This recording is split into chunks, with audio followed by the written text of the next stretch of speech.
जय श्री राम सिया राम सिया राम सिया राम सिया राम। जय जय सिया राम सिया राम सिया राम सिया राम सिया राम।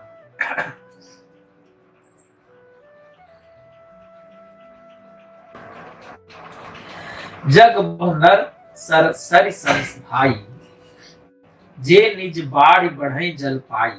सज्जन सुकृत सिंधु सम कोई, देख को विधि बाढ़ जोई। कह रहे कि संसार में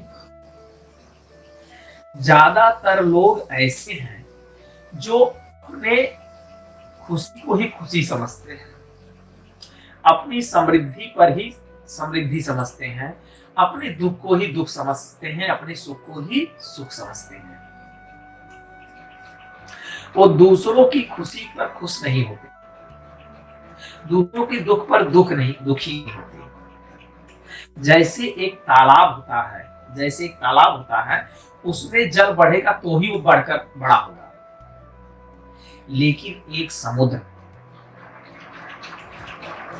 में, एक समुद्र का स्वभाव, लेकिन सज्जन व्यक्तियों का स्वभाव जो होता है समुद्र की तरह होता है। सज्जन व्यक्ति दूसरों का दुख देखकर दुखी होता है, दूसरे का सुख देखकर सुखी होता है।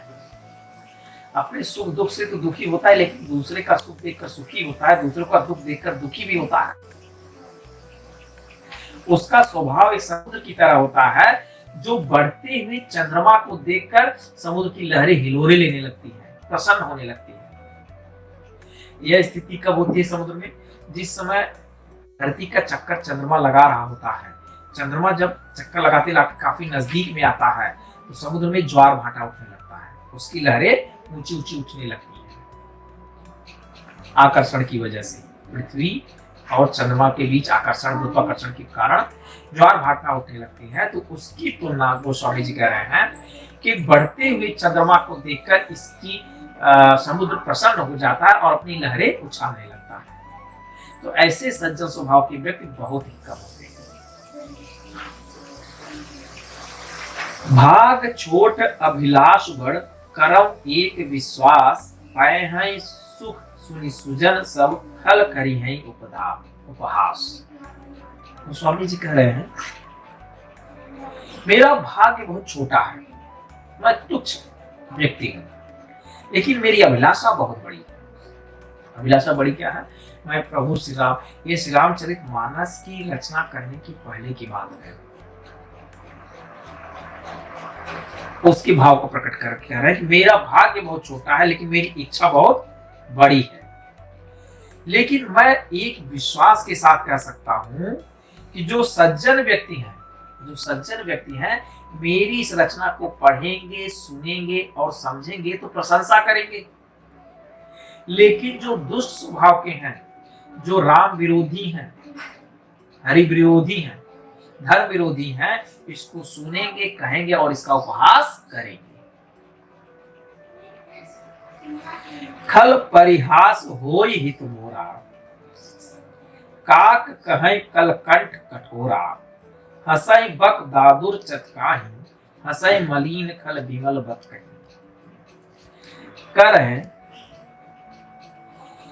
कि अगर दुष्ट व्यक्ति मेरे ऊपर हंसते भी है ना, मेरा मजाक उड़ाते हैं, तो भी मैं ईश्वर का आशीर्वाद समझकर इसको स्वीकार करूंगा। मैं दुखी नहीं होऊंगा, मैं उनकी बात का बुरा नहीं मानूंगा, मैं ईश्वर का आशीर्वाद ही समझूंगा। अगर दुष्ट व्यक्ति मेरा मजाक उड़ाते हैं, मुझ पर हंसते हैं, मेरा अपमान करते हैं मेरी रचना का, मेरा, तो भी मैं ईश्वर का आशीर्वाद समझकर इसे स्वीकार करूंगा। क्यों? उसका कारण यह है कि कोई कौवा है, एक कौवे को कोयल की बोली कड़वी लगती है। कोयल जो भी बोली बोलती है समाज को तो अच्छा लगेगा, लेकिन उस कोयल की बोली अगर कोई कौवा सुनेगा तो कौवे को कोयल की बोली कड़वी लगेगी। क्यों? क्योंकि कौवा उतनी मीठी बोली नहीं बोल सकता, उसको हमेशा इस बात में मन में तकलीफ होती है, ऐसा जलन होता है कि कौवे जैसी मीठी नहीं बोल सकता, इसलिए कौवा जलनवश, ईर्ष्यावश कोयल का मजाक उड़ाता है, उस पर हंसता है। तो ठीक उसी तरह मेरी रचना को देखकर सज्जन व्यक्ति प्रशंसा करेंगे और दुष्ट व्यक्ति पे मेरा मजाक उड़ाएंगे। हंसहि बक हंसहि बक दादुर चातक है।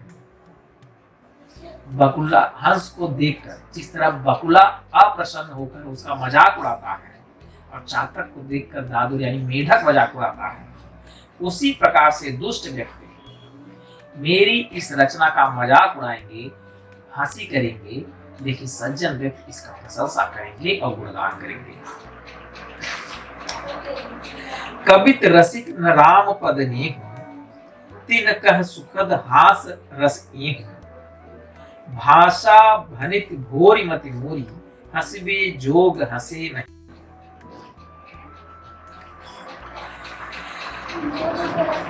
कह रहे कि जो व्यक्ति को कविता, दोहा, रस, छंद, चौपाई अच्छी नहीं लगती और जिनके मन में ना तो प्रभु श्री रामचंद्र जी के चरणों के प्रति प्रेम है, अर्थात जो विधर्मी है, उनको यह रचना या कविता सुनकर कतई प्रसन्नता नहीं होगी, वो हमेशा तकलीफ में ही होंगे। मेरी रचना है तो भाषा की बात है और मैं एक भोला व्यक्ति हूं, मेरी रचना भाषा की बात है। हंसने वाले हंसेंगे और सज्जन व्यक्ति इसको पढ़कर आनंद लेंगे और लोगों में भी बात को फैलाएंगे। और जिनको कुछ समझ में नहीं आता, जिनको कोई इंटरेस्ट नहीं है, तो वो तो भाई हंसेंगे ही, उनका हम क्या कर सकते हैं, क्योंकि उनके समझ के परे की चीज है, वो हंसी मजाक उड़ाकर मनोविरोध कर लेंगे। प्रभु पद प्रीत न समुझियनि सामुझनी की, तिनहि कथा सुनी लागहि फीकी। हरिहर पद रति मति न कुतर्क की, तिन महु मधुर कथा रघुवर की।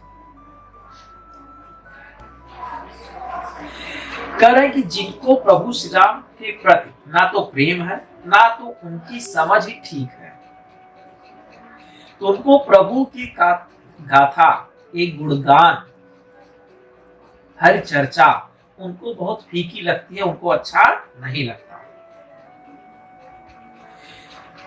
ये हर भगवान विष्णु, भगवान शिव की चर्चा, उनकी कथा, ये तर्क उत्तर करने की बात नहीं है, ये प्रेम की भाव है, ये प्रेम से सुनने और समझने, जीवन में धारण करने की बात है, तर्क उत्तर करने की चीज नहीं है। और जिनको ये बात समझ में आएगा, जिनके हृदय में प्रभु श्री राम के प्रति प्रेम होगा, हरिहर कथाओं के प्रति प्रेम होगा, उनको भी ये कथा अच्छी लगेगी। और जिनको कोई प्रेम नहीं है, वो तर्क उतर करके उसी में उलझे रहेंगे, उनको किसी काम आने वाला नहीं है। राम भगत घोषित जिय जानी, सुनहि सुजग सराहि सुबानी।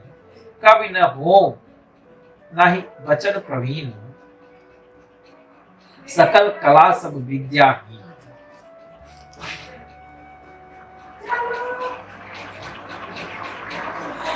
कह रहे हैं कि जो सज्जन व्यक्ति होंगे, मेरी इस कथा को पढ़ेंगे, सुनेंगे, समझेंगे और अपनी मधुर वाणी से और लोगों में इस बात की चर्चा करेंगे, फैलाएंगे। लेकिन मैं तो ना तो बहुत बड़ी कवि हूँ, ना तो काव्य रचना में कुशल हूँ, ना तो मेरे अंदर कोई कला है, ना तो मैं बहुत योग्य व्यक्ति हूँ, बल्कि सारी विद्याओं से रहित हूँ। लेकिन फिर भी अगर इसको सुनेंगे, पढ़ेंगे, समझेंगे सज्जन व्यक्ति, तो इसकी प्रशंसा करेंगे और लोगों में भगवान श्री राम की कथा का फैलाएंगे। आखर अर्थ अलंकृत नाना, छंद प्रबंध अनेक विधाना। भाव भेद रस भेद अपारा, कवित दोष गुण विविध प्रकारा। कहते नाना प्रकार के अनेकों प्रकार के अक्षर होते हैं, अर्थ होते हैं, अलंकार होते हैं। कहते कि अक्षर अनेकों प्रकार के होते हैं, उनके अलग अलग अर्थ होते हैं, अलंकार अनेक प्रकार के होते हैं, छंद अनेक प्रकार के होते हैं, उनके भाव अलग अलग होते हैं, रस अलग अलग होते हैं, कविताएं अलग अलग होती हैं। इन सब के गुण और दोष सबके अलग अलग होते हैं। कवित विवेक एक नहीं मोरे, सत्य कहो लिख कागज पूरी। इन सबको रस, छंद, अलंकार, दोहा, सोठा, चौपाई, कविता, इन सब की समझ मेरे अंदर नहीं है। इन सबके गुणों दोषों को मैं अलग अलग वर्णन कर सकूं, ऐसा बुद्धि मेरी नहीं है, इतनी योग्यता मुझ में नहीं, इतना समझ नहीं है। इस बात को मैं पूरे कागज पर लिख के दे सकता हूँ, भाई मेरे अंदर कोई योग्यता नहीं, मेरी कोई समझ नहीं। मैं तो संत महात्मा और सज्जनों के आशीर्वाद चाहता हूँ ताकि मैं रचना कर सकूं, उन्हीं की कृपा से संभव है, नहीं तो मेरी बस की बात नहीं। भनति मोरि सब गुण रहित, विश्व विदित गुण एक, सो विचार सुनिहै सुनत, जिनके बमल विवेक।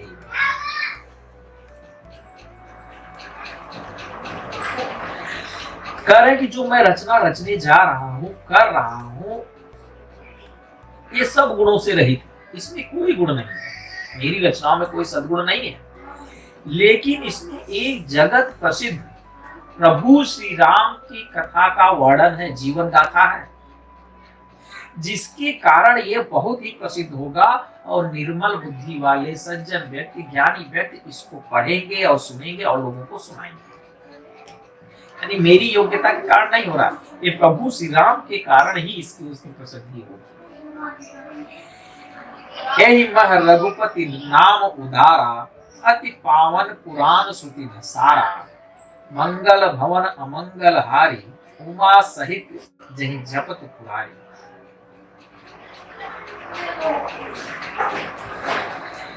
कह रहे हैं कि समस्त वेदों का, पुराणों का सार और प्रभु श्री राम का नाम है, जो सभी लोगों का मंगल करने वाला है, सबकी आत्मा का कल्याण करने वाला है। और यही प्रभु श्री राम का नाम माता पार्वती जी के साथ बैठकर भगवान शिव नित्य जप करते, अर्थात प्रभु श्री राम का नाम। भनित विचित्र सुकविकृत जो, राम नाम बिनु मोह न सोऊ, विदु बदनी सब भांति संवारी, सोहन बसन बिना नारी।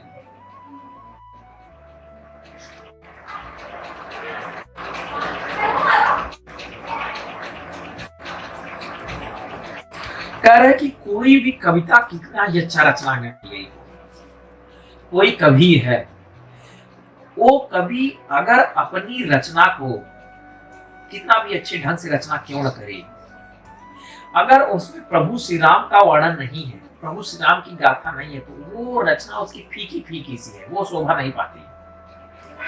जैसे कोई कितनी भी सुंदर स्त्री ना हो, अगर वस्त्र नहीं पहनी है, बिना वस्त्र के वो सुंदर नहीं दिखती, भद्दी दिखती, फीकी दिखती है।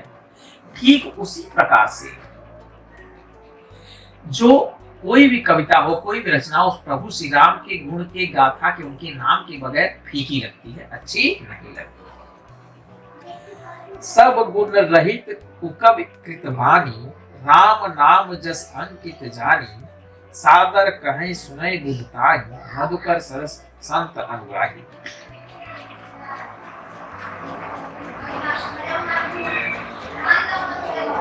और अगर किसी कविता में कितनी भी हल्की फुल्की कविता क्यों ना हो, अगर प्रभु श्री राम की गाथा उसके अंदर है, प्रभु श्री राम का नाम उसके अंदर है, तो उस नाम के यश के कारण उस कविता का महत्व बहुत ज्यादा बढ़ जाता है और धीरे धीरे वो कविता लोगों की जुबान पे बैठ जाता है, हर कोई उसकी चर्चा करता है, हर कोई उसका गुणगान करता है, जिसके कारण कविता का भी सम्मान बढ़ जाता है और उस कवि का भी सम्मान बढ़ जाता है, केवल प्रभु श्री राम की चर्चा उस कविता में होने के कारण। जदब कवित रस एकव नाही, राम प्रताप प्रगट एहि माही, सोई भरोस मोरे मन आवा, कहीं न सुसंग बड़प्पन पावा।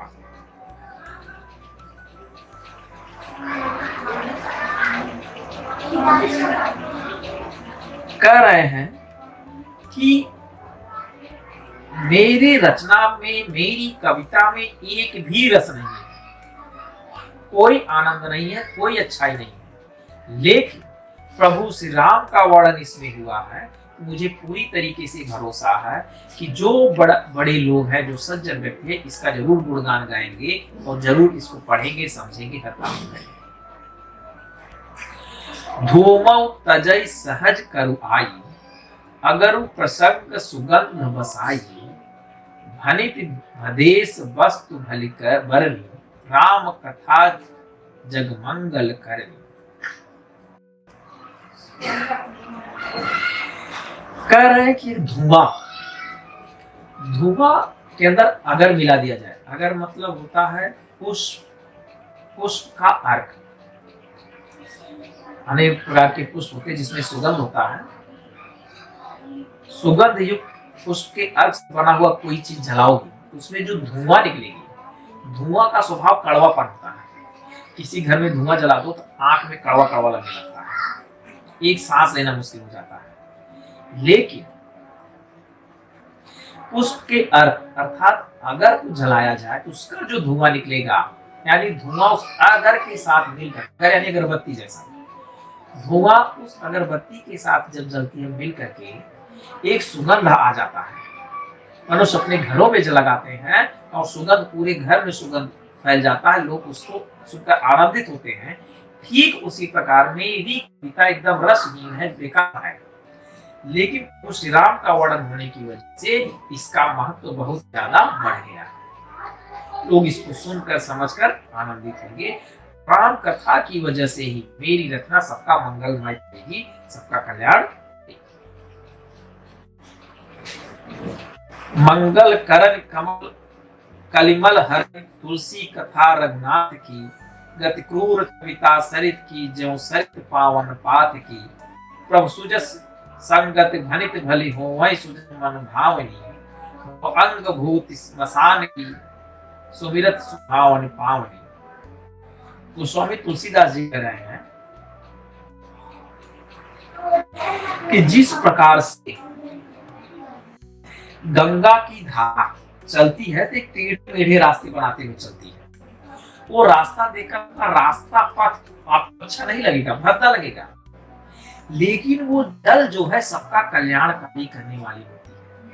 भद्दे प्रकार के रास्तों पर चलकर भी जनता की कल्याण करने वाली है।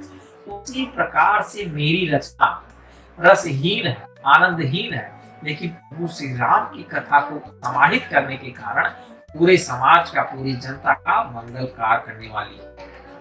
ठीक उसी प्रकार से जैसे स्मशान की राख बहुत ही अशुभ मानी जाती है, पर जब महादेव इसको अपने शरीर में लगाते हैं तो इसकी शोभा बढ़ जाती है, अत्यंत कल्याणकारी हो जाती है। तो यही कारण है कि मेरी रचना सारे गुणों के होने के बावजूद भी भगवान श्री राम की कथा होने की वजह से सबका कल्याणकारी, मंगल करने वाली होगी। प्रिय लागहि अति वही मम, भरे राम जस संग, बारो विचार की करे को, बंदी मलय प्रसन्न।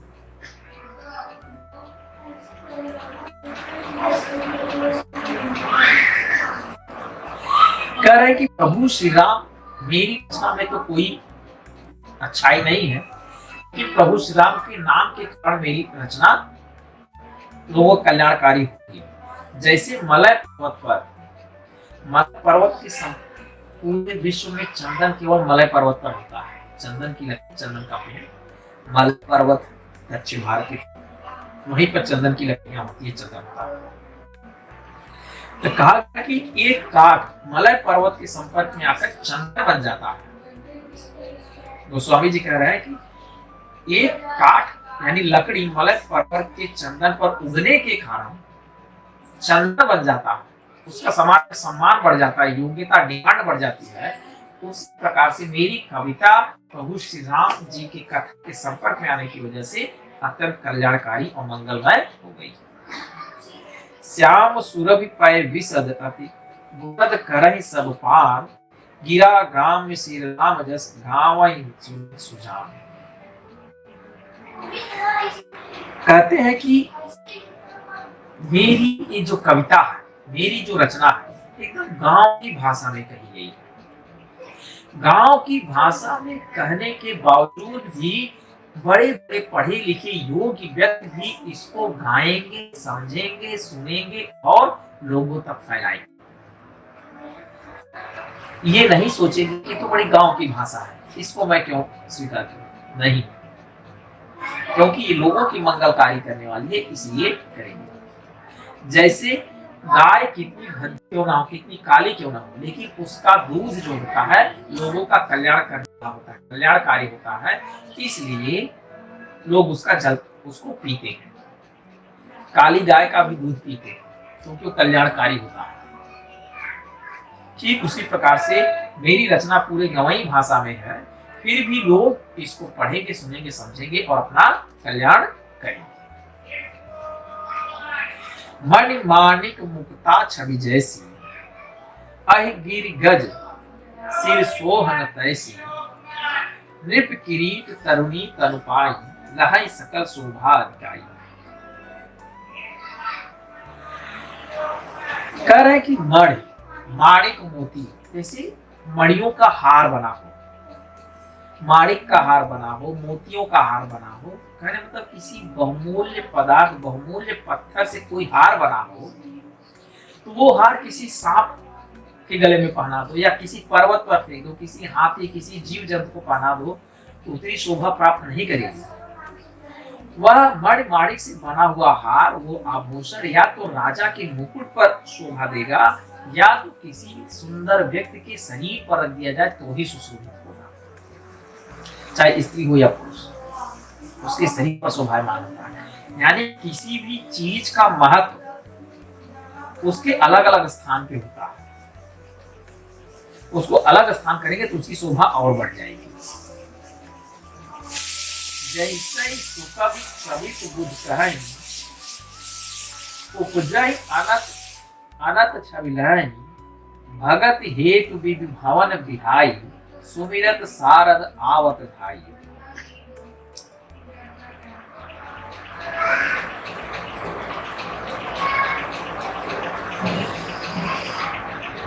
कहते हैं कि यह जो रचना है, बुद्धिमान लोग कहते हैं कि सुकवि की कविता भी उत्पन्न और कहीं होती है, यह शोभा अन्यत्र कहीं पाती है। कभी कभी ऐसा देखा गया है कि कोई कविता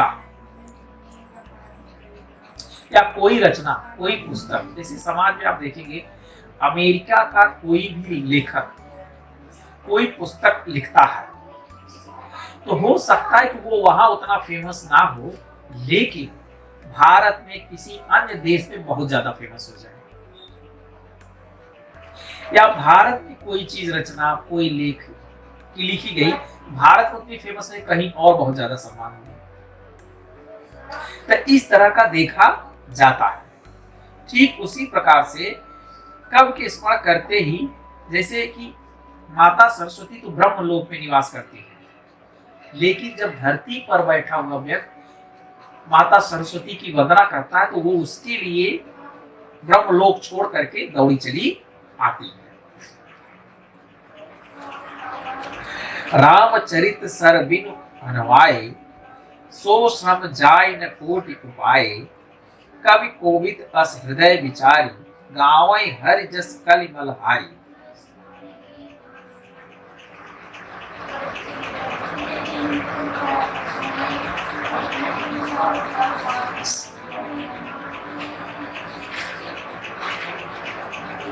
सरस्वती जी की दौड़े आने वाली वह थकावट श्री रामचरितमानस सरोवर में नहाए बिना करोड़ों पाए। कह रहे कि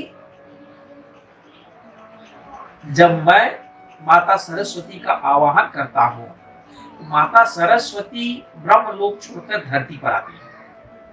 अब धरती पर आती है तो रास्ते में थक गई होती है, तो वो विश्राम कैसे पाएंगी? श्री राम जी की कथा को सुनकर, मेरी कविता के माध्यम से श्री राम जी की कथा को सुन करके वो विश्राम पाएंगे।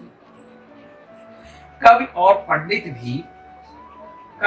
सारे पंडित भी इसी तरह हृदय में विचार करके कलयुग के पापों को हरने वाले श्रीहर्ष का ध्यान करते हैं। यानी कि सारे मन को विश्राम देने के लिए, जनता के मन को विश्राम यानी उनका मंगल करने के लिए प्रभु का, हरि का, भगवान विष्णु का, भगवान शिव का हरि कथा का वर्णन करते हैं ताकि जनता के मन को विश्राम मिले।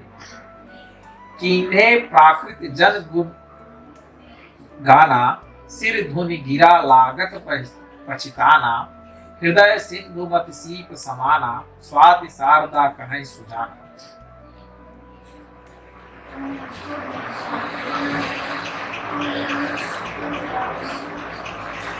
कि संसारी मनुष्य अगर आप किसी अपने कविता के माध्यम से, एक कवियों के बारे में कहा गया है कि कवियों के मन मस्तिष्क पर माता सरस्वती का आशीर्वाद होता है।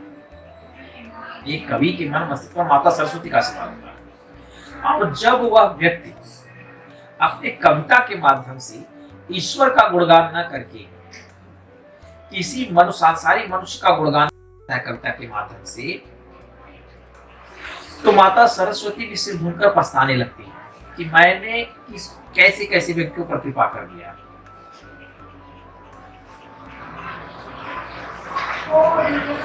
तो माता सरस्वती जी की जो कृपा है वो हर किसी पर नहीं होती, बहुत ही बिरले बिरले बुद्धिमान व्यक्ति के ऊपर होती है। तो हर व्यक्ति के ऊपर चाहिए कि अगर आपके अंदर ऐसी कृपा माता सरस्वती की है तो किसी सांसारिक व्यक्ति की प्रशंसा ना कीजिए, किसी देवी देवता का, किसी भगवान की प्रशंसा कीजिए और अपनी योग्यता का और सफल बनाइए। जो बरसई बर बार विचारू, हो कवित मुक्ता मणि चारू।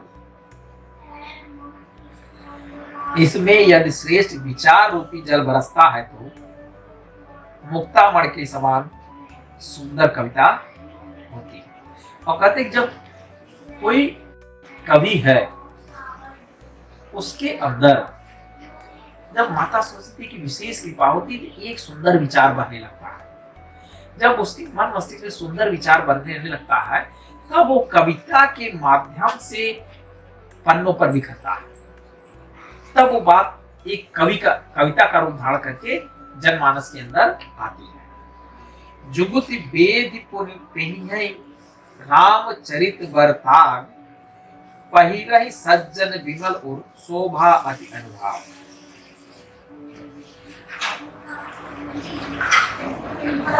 और उस कविता में प्रभु श्री राम के चरित्र रूपी मणियों की माला गूंथ कर एक सज्जन व्यक्ति, एक संत स्वभाव का एक भक्त गण अपने हृदय में उस कविता को धारण करते हैं। क्योंकि उसमें प्रभु श्री रामचंद्र जी की गाथा का मणियां लगी होती है। जे जन्मे कलिकाल कराला, करतब बायस बेश मराला, चलत कुपथ वेद मग छाड़े, कपट कलेवर कलिमल भाड़े।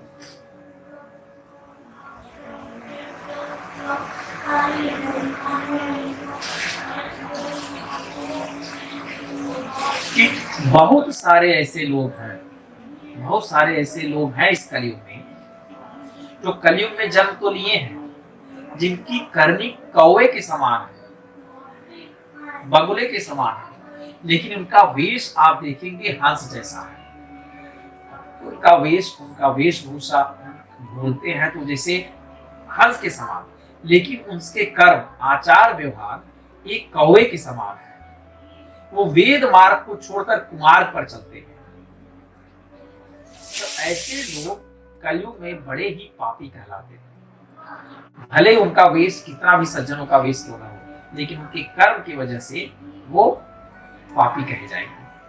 वंचक भगत कहाई राम की, किंकर कंचन कोह काम की, तीन मह प्रथम रेख जग मोरी, धींग मरम ध्वज धंधक धूरी।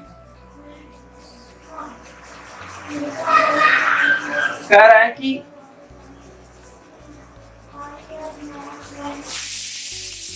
श्री राम जी का बहुत सारे ऐसे लोग हैं जो तो भगवान का भक्त कहलाते हैं।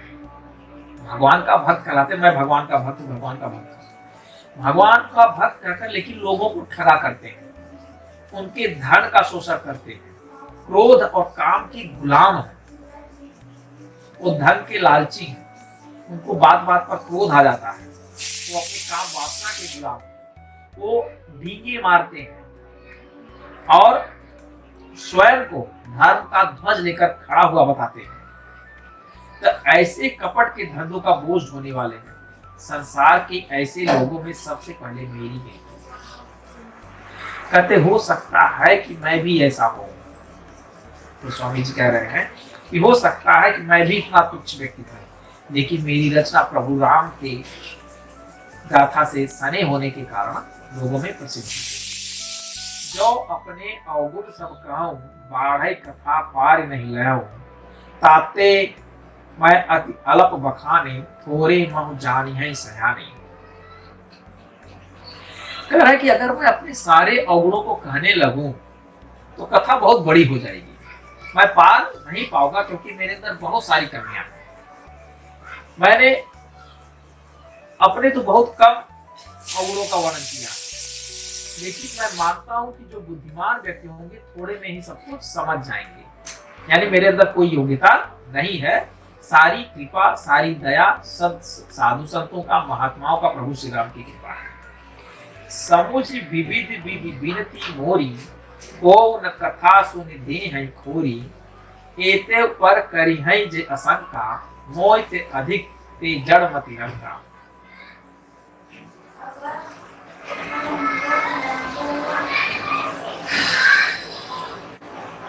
कह रहा है कि मैंने तो अपनी सारी कमियों का वर्णन कर दिया है। मैंने अनेक प्रकार से विनती को समझकर कोई भी इस कथा को सुनकर दोष नहीं देगा कि भाई देखो मैंने अपने सारे कमियों का पहले ही बता चुका हूं, मैंने ये रचना की है। अगर इस रचना में आपको कोई भी कमी नजर आती है, इतने पर भी आप शंका करते भाई ये कमी है, फला कमी है, तो समझ लेना कि मेरा गलती है, मेरी गलती, मेरे दोष की वजह से ऐसा है। लेकिन अगर इसके बावजूद भी आप कमी निकाल रहे हैं तो मेरी गलती नहीं, आपकी है, क्योंकि मैंने अपने सारी कमियों को बोल दिया है।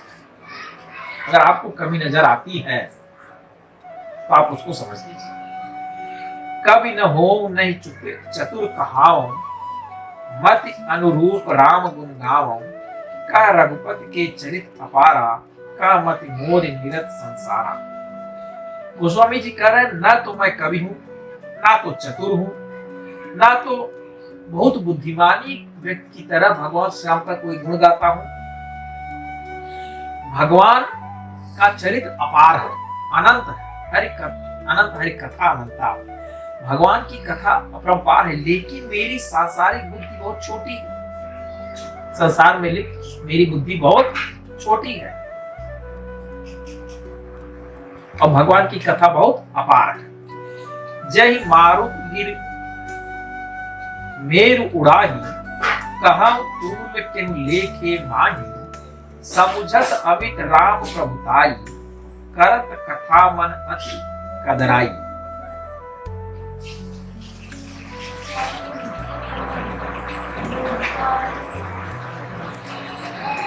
कहते हैं कि जिस हवा में सुमेर जैसे पर्वत उड़ जाते हैं, कहिए तो उसके समान रूई की स्थिति। जो हवा चलती है, बड़े बड़े हवा चलती है, सुमेर पर्वत का उड़ जाना मतलब सुमेर पर्वत को भी क्रॉस करके दूसरी ओर निकल जाती है। जो सुमेर पर्वत को भी ऐसी हवाएं लांग जाती है, अगर उसमें कोई रुई हो भाई उसकी क्या बिसात कही जाती है। कर उसी प्रकार से प्रभु श्री राम की असीम प्रभुता को समझकर कथा रचने में मेरा मन बहुत हिचकाता है। प्रभु श्री राम की जो कथा है वो तेज चलने वाली हवाओं के समान है और मेरी बुद्धि, मेरे अवगुण, मेरी योग्यता एक रुई के समान है। लेकिन फिर भी मैंने रचना करने की कोशिश किया हूं। ईश्वर भगवान श्री राम पर कृपा करें।